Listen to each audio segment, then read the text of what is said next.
الله الرحمن الرحيم يسبح لله ما في السماوات وما في الأرض الملك القدوس العزيز الحكيم هو الذي بعث في الأميين رسولا منهم يتلو عليهم آياته ويزكيهم ويعلمهم الكتاب والحكمة وإن كانوا من قبل لفي ضلال مبين وآخرين منهم لما يلحقوا بهم وهو العزيز الحكيم ذلك فضل الله يؤتيه من يشاء والله ذو الفضل العظيم مثل الذين حملوا التوراة ثم لم يحملوها كمثل الحمار يحمل أسفارا بئس مثل القوم الذين كذبوا بآيات الله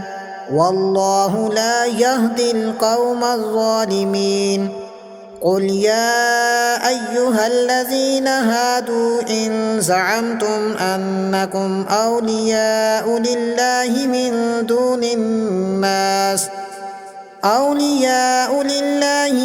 دون الناس فتمنوا الموت إن كنتم صادقين ولا يتمنونه أبدا بما قدمت أيديهم والله عليم بالظالمين قل إن الموت الذي تفرون منه فإنه ملاقيكم ثم تردون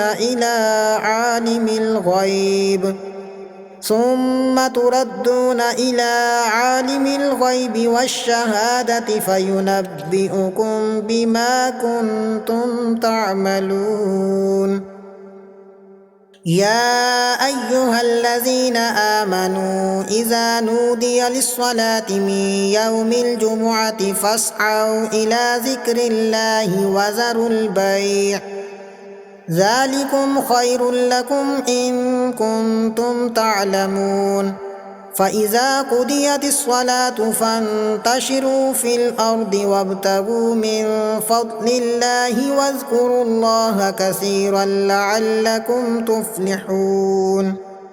وإذا رأوا تجارة أو لهوا انفضوا إليها وتركوك قائما